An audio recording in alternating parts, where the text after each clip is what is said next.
नमस्कार मित्रों। आज फिर बात करते हैं डिफेंस एंड डिप्लोमेसी की। खास तौर से हमारे भारत के पड़ोस में जो नेबरिंग कंट्रीज में बड़ा उथल पुथल चल रहा है, सारे देशों में उथल पुथल चल रहा है और भारत विरोधी एजेंडा बहुत तेजी से चल रहा है। ऐसे में एस जयशंकर जी की प्रतिष्ठा भी दांव पर लगी हुई है। हमारी विदेश नीति कूटनीति क्यों असफल दिखाई दे रही है, इस पर आज चर्चा करेंगे। और सबसे पहले जो 4 प्रमुख देश हैं जहां ये अव्यवस्थाएं हैं और सीधे भारत प्रभावित हो रहा है, उनकी चर्चा करते हैं। पहले आते हैं मालदीव पर। राष्ट्रपति मुइज्जू साहब जब से सत्ता में आए हैं, सत्ता संभाले हैं, मालदीव को बड़े उथल पुथल भरे हालातों से सामना करना पड़ रहा है। उसकी शुरुआत हुई सत्ता में आने के बाद। उनके जो जूनियर मंत्री थे वो मोदी जी के विरोध, भारत के विरोध में बहुत सारे उलझुल बयान दिए, बड़ी विवादित टिप्पणियां की। और इस अपमानजनक टिप्पणियों से नाराज होकर के इसके जवाब में सोशल मीडिया पर भारत के लोगों ने बाइकॉट मालदीव का कैंपेन चलाया। और ये कैंपेन इतना प्रभावशाली तरीके से चलाया गया कि मालदीव को समझ में आ गया कि उसने क्या गलतियां की थी। राष्ट्रपति मुइज्जू की तरफ से परोक्ष रूप से धमकी भी दी गई कि मालदीव भले एक छोटा सा द्वीप है, छोटा सा देश है, लेकिन वो किसी को भी इस बात की इजाजत नहीं देता है कि वो मालदीव पर धौंस जमाए। उसको भारत को टारगेट कर रहे थे जनाब। और इन सब बातों से कुल मिलाकर के द्विपक्षीय संबंध जो चल रहे थे भारत के, वो काफी खराब हो गए, क्योंकि मोदी साहब चाइनीज फेवर के नेता रहे हैं और संबंध किसी कारण से भी खराब हो, कुल मिलाकर सार्वजनिक तौर पर इसे कूटनीतिक विफलता के रूप में देखा जाता है। चीन से इन्होंने गलबैया मिलाने की कोशिश की और मिलिट्री एक्सरसाइज के लिए माले सिटी के करीब जो है चाइनीज शिप्स गई। सियांग यांग होंग 03 वहां पर जाकर के लंगर डाल दिया। इन सब कारणों से उस क्षेत्र में एक नया विवाद पैदा हो गया कि क्या चीन पूरी तरह से मालदीव को अपने गिरफ्त में ले चुका है। और थोड़े समय वो चीन के चक्कर में, उसकी पैसे के लालच में, उसके प्रभाव में आकर के मुइज्जू साहब ने उछल कूद की। लेकिन कुछ ही समय बाद उनकी अकल ठिकाने आना शुरू हो गई। चीन टर्की जैसे देशों के बलबूते कूद रहे थे मुइज्जू साहब। वो जानते नहीं थे कि ये सब कर्ज दे करके फंसाने वाले देश हैं और कर्ज लेने के बाद इनका संकट कई गुना बढ़ जाता है। ये बात भी इनकी समझ में आ गया और मुइज्जू साहब को अब लग रहा है कि भारत के साथ संबंध बनाना उनके लिए बहुत जरूरी है और कर्ज के जो उन्होंने ले रखा है उसको लौटाना भी तो है। और इसलिए इससे राहत भी पाना है तो भारत के पास जाना होगा, क्योंकि वो तो जाएंगे, ब्याज लेंगे, फिर कर दे देंगे, ब्याज बढ़ता रहेगा, आपको आपकी संपत्तियों को लिखा लेंगे। चाइना तो एक व्यापारी देश है। अब मुइज्जू साहब को लग गया कि भारत के बिना उनका काम नहीं चलेगा और उन्होंने भारत सरकार से अपील की, भारत के टूरिज्म के लिए पर्यटकों से अपील की कि भाई आप लोग भारत आइए, हमारे देश में आइए, मालदीव में आइए, हमारे टूरिज्म को बूस्टअप दीजिए। और वित्तीय उनकी जो संकट है उसको दूर करने के लिए आजकल वो आए हुए हैं, भारत झोली फैला करके बैठे हुए हैं और लगभग कुल 6,400 करोड़ की मदद भारत सरकार ने करने के लिए कह दिया है उनको। एक समझौता किया है कि इसके बदले में 40 करोड़ जो है मालदीव को मुद्रा भी अलग से देगा, 3,000 करोड़ भारतीय मुद्रा भी उनको देगा और कुछ अंतर्राष्ट्रीय मुद्रा भी देगा। और भारत मालदीव के बीच मुक्त व्यापार समझौता भी नई दिल्ली में किया गया। दोनों देश इस बात पर भी सहमत हुए कि एक दूसरे देशों में नए दूतावास भी हम खोलेंगे। और चीन के बहकावे में आकर के मालदीव ने भारत जैसे देश से जो दुश्मनी लेनी चाहिए और कुछ ही महीनों में जो घुटनों पे आकर के उसको भारत में शरण में आना पड़ा, ये दूसरे पड़ोसी राष्ट्रों के लिए भी एक सोचने और समझने और सीखने का विषय है। इसीलिए कहते हैं कि दोस्ती और दुश्मनी क्षमता देख करके, शक्ति देख करके करना चाहिए, बराबरी देख करके करना चाहिए। श्रीलंका में क्या होता है, मैं श्रीलंका में आता हूं। श्रीलंका में कम्युनिस्ट नेता अनुराग कुमारा दिशानायके की सरकार बनी है। आजकल वो 9वें कार्यकारी राष्ट्रपति बनाए गए हैं। ये जो अनुराग कुमारा दिशानायके साहब हैं, ये बड़े पुराने कम्युनिस्ट लीडर हैं और देश के पहले वामपंथी राष्ट्रपति हैं। श्रीलंका में पहली बार वामपंथी की सरकार बनी है। इनकी पार्टी जेवीपी मार्क्सवादी है और ये 1960 के दशक में इसकी स्थापना की गई थी। ये जेवीपी पार्टी जो मार्क्सवादी पार्टी है और जो सिंघली राष्ट्रवादी पार्टी विचारधारा की पार्टी है, ये दोनों पार्टियां कट्टर भारत विरोधी पार्टियां मानी जाती रही हैं। और 1971 में इसने श्रीलंकाई सरकार के खिलाफ, उस श्रीलंका के राज्य के खिलाफ विद्रोह भी किया था। इसके बाद जेवीपी मार्क्सवादी पार्टी ने 1967 से 1990 तक दूसरा विद्रोह श्रीलंका के खिलाफ किया और पहले से ज्यादा भारत विरोधी होता गया। ये शुरू में भारत विरोधी आंदोलन का ही इसने पूरा सिस्टम बनाया। वहां पे जेवीपी ने भारत श्रीलंका समझौते की भी हमेशा आलोचना की है। जब जब भारत और श्रीलंका के बीच अच्छे समझौते हुए, सबसे ज्यादा आलोचना अगर किसी ने किया तो इसी जेवीपी मार्क्सवादी पार्टी ने किया है। और इसी के कारण ही राजीव गांधी को श्रीलंका में भारत में शांति सेना भेजनी पड़ी थी भारत से। 1994 में हालांकि जेवीपी पहले ये सशस्त्र संघर्ष भी करती रही है, लेकिन 1994 में इसने जो आर्म्स कॉन्फ्लिक्ट थी उससे अपने आप को उस पॉलिसी से बाहर कर लिया और ये सीधे सीधे चुनावी राजनीति में आ गई, राजनीतिक व्यवस्था में आ गई। मार्क्सवादी सरकार होने के कारण अब श्रीलंका में चीन की दखलंदाजी बढ़ेगी, चीन की तरफ इसका झुकाव ज्यादा है और बीजिंग ने इसको पहले ही संकेत कर दिया है कि नई सरकार से मार्क्सवादी विचारधारा का लाभ उठाने के लिए वो तैयार है। निश्चित रूप से चीनी सरकारी जो मुखपत्र है ग्लोबल टाइम्स ने ये बात कहा है कि दिशानायके की जो जीत है वो खुशी की बात है, उन्होंने खुशी जाहिर की है। और नई दिल्ली आने से पहले ये साहब बीजिंग का दौरा करके आए हैं।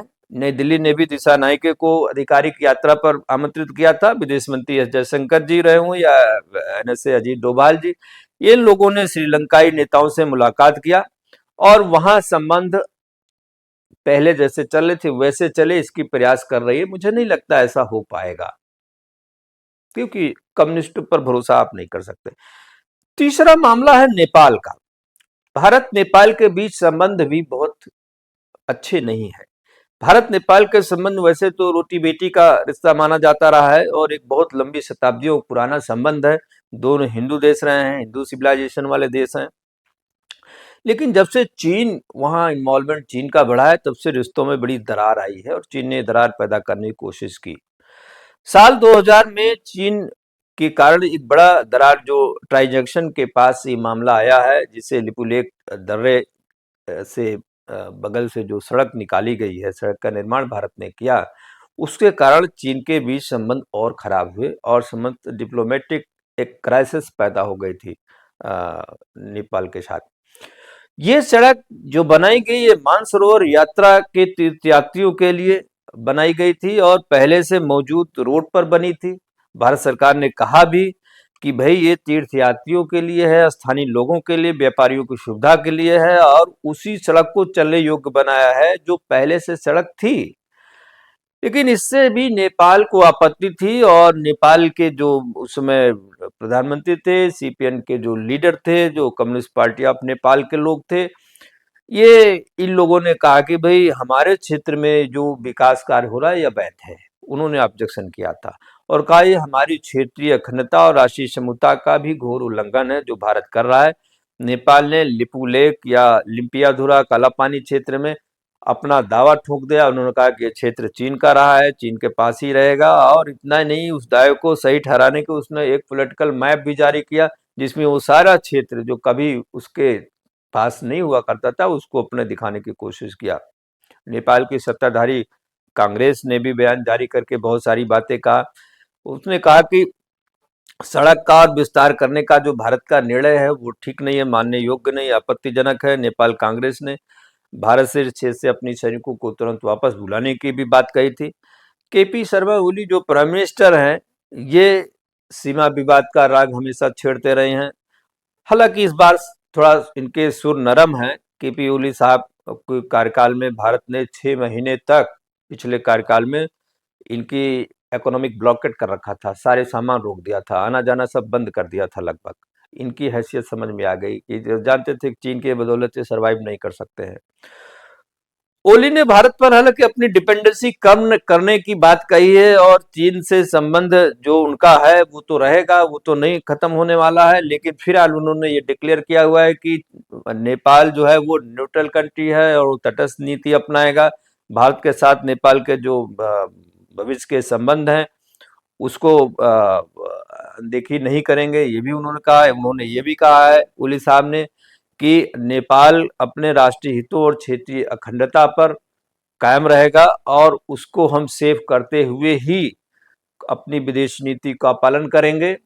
और ये भी साफ किया है कि नेपाल किसी भी तीसरे देश को निशाना बनाने के लिए अपनी जमीन का इस्तेमाल नहीं करने देगा। अर्थात ये चीज भारत को आश्वस्त करने की कोशिश किया चीन की ओर से कि हम कोई ऐसे काम नहीं करेंगे। हालांकि ये कोई मजबूरी है उसकी। आप जानते हैं कि चाइना ने पोखरा में इंटरनेशनल एयरपोर्ट बनाया और कई जगह उसने बनाया, त्रिभुवन एयरपोर्ट का भी विस्तार किया, बहुत सारा काठमांडू में जो बना है। और ये एयरलाइंस जाती थी भारत को, भारत से होकर गुजरनी थी अंतर्राष्ट्रीय एयरलाइन को, भारत ने इसको बंद कर दिया। कहा चाइना ने बनाया है, इसका मतलब चाइना ही ऑपरेट करेगा। चाइना ऑपरेट करने वाली सभी एयरलाइंस को भारत ने ब्लॉक कर रखा है। इवन चाइना की कोई फ्लाइट भारत नहीं आ रही, भारत की कोई फ्लाइट सीधे चाइना नहीं जा रही, जो कोरोना के काल से ही बंद कर दिया है, शट डाउन कर दिया है पूरा। और नेपाल का जो पोखरा इंटरनेशनल एयरपोर्ट है, चाइना चाह रहा था यहां से सारा मूवमेंट करेंगे, भारत ने कहा नो एंट्री, कोई अब हमारी सीमा की रेखा के अंदर कोई फ्लाइट नहीं आएगी। पूरा वो कबाड़ हो गया है एयरपोर्ट, उस पर कोई ऑपरेशन चाइना नहीं कर पा रहा है। बांग्लादेश के मामले में आते हैं। देखिए, बांग्लादेश की कमान जब से मोहम्मद यूनुस साहब ने संभाली, आपने देखा पिछले दिनों जो घटना हुई थी, और वहां का सत्ता परिवर्तन हिंसक तरीके से किया गया, फिर ये साहब इनको लाया गया। भारत के लिए इन्होंने शुरू से बड़ा कड़ा रुख अपनाया हुआ था। शेख हसीना की भारत की राजनीतिक शरण लेने के बाद माहौल बहुत बिगड़ा हुआ है, दोनों देशों के बीच संबंध बहुत बिगड़े हुए हैं। बांग्लादेश की जो अंतरिम सरकार है वो भारत के साथ शेख हसीना के पहले किए हुए जो मेमोरेंडम्स ऑफ अंडरस्टैंडिंग है उस पर भी सवाल कर रही है, और कहती है बीच बीच में कि हम उसको रद्द कर सकते हैं। हालांकि अभी तक बांग्लादेश की ओर से ऐसा कोई मेमोरेंडम निरस्त नहीं किया गया है, और स्पष्ट तौर पर कुछ कहा भी नहीं गया है कि वो क्या करने वाले हैं। अंतरिम सरकार ने बहुत सारी बातें कही है। उन्होंने कहा है कि कानूनी रूप से जो पूर्व प्रधानमंत्री शेख हसीना को वापस लाना जरूरी हुआ तो हम वापस भी लाएंगे। भारत पर दबाव बनाने की कोशिश वो बार बार कर रहे हैं, प्रत्यर्पण की कोशिश की जाएगी ऐसा वो कर रहे हैं। बांग्लादेशी मीडिया की जो रिपोर्ट माने तो उसके मुताबिक जो पूर्व में हस्ताक्षर हुए थे, जो ओमयू साइन हुए थे शेख हसीना के समय में, वो देखेंगे कि मुल्क के लिए वो फायदेमंद है कि नहीं है, और अंतरिम सरकार उसकी समीक्षा कर सकती है। ये बात निकल के आ रही है और कह रही है कि अगर वो ठीक नहीं हुआ तो हम कैंसिल भी कर सकते हैं उस एमओयू को। और हालांकि इसको लेकर अंतरिम सरकार ने कोई आधिकारिक घोषणा नहीं की है। टाइम्स ऑफ इंडिया की रिपोर्ट में भी यह बात कही गई है कि हाल में सरकार के विदेश मंत्री जो तौहीद हुसैन है, तौहीद हुसैन साहब ने कहा है कि ये कोई ओमयू कोई बाध्यकारी समझौता नहीं होता कि इसको मानने के लिए कोई बाध्य हो, विवश हो, और इसे संशोधित किया जा सकता है, निरस्त किया जा सकता है, वापस लिया जा सकता है। ये बात उन्होंने कही है अपने इंटरव्यू में। लेकिन मैं समझता हूं कि राजनीतिक जानकारों का जो मामला है, जो पॉलिटिकल और डिप्लोमेटिक एंगल से लोग अपनी बात रखते हैं, वो कहते हैं कि अंतरिम सरकार जो शेख हसीना के प्रशासन के समय में, चूंकि वो भारत के करीबी संबंध था उनके, जो उन्होंने समझौता किया था, जो ओमयू साइन किया था, उस पर यह सरकार जरूर इस बात को देखने की कोशिश कर रही कि भारतीय हितों का खास ध्यान रखने के लिए मजबूरी में तो कोई ऐसा समझौता नहीं किया था शेख हसीना ने। जून 2004 में शेख हसीना प्रशासन ने भारत के साथ लगभग 10 मेमोरेंडम ऑफ अंडरस्टैंडिंग पर साइन किया था। और इनमें से 7 बिल्कुल नए थे, नए एग्रीमेंट थे, और 3 जो थे वो पुराने थे जिनको रिन्यू किया जाना था।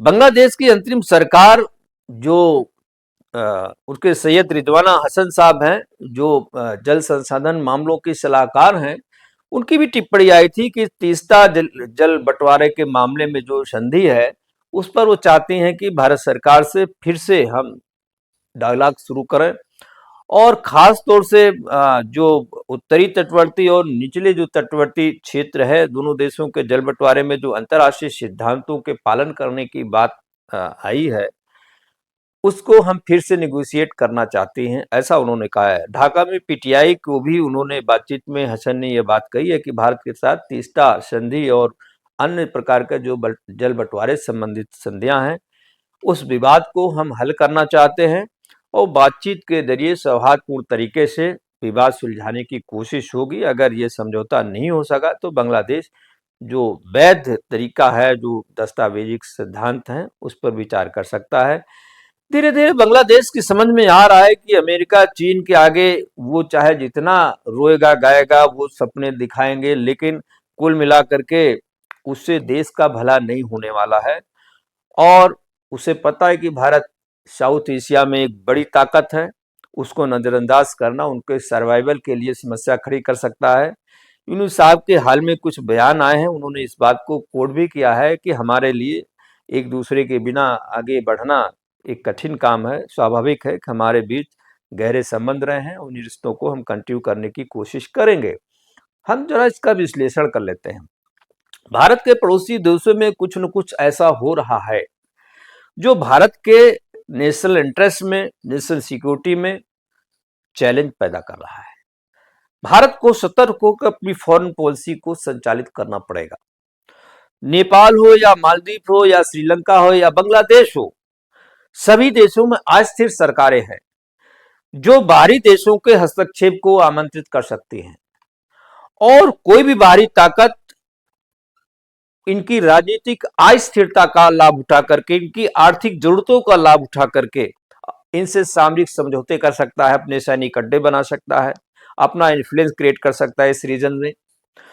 और पड़ोस में जहां भी जो कुछ हो रहा है वो अचानक हो भी नहीं रहा है। पिछले कई वर्षों से ये माहौल बिगाड़ने की कोशिश हो रही है, और सबसे ज्यादा कोशिश हो रही है कि इन देशों को भारत से कैसे दूर किया जाए, अलग किया जाए, भारत के विरुद्ध ले जाने की कोशिश हो रही, ताकि भारत को की एक स्ट्रेटेजिक बैरिकेडिंग देते हुए उसे चारों तरफ से घेरा जाए।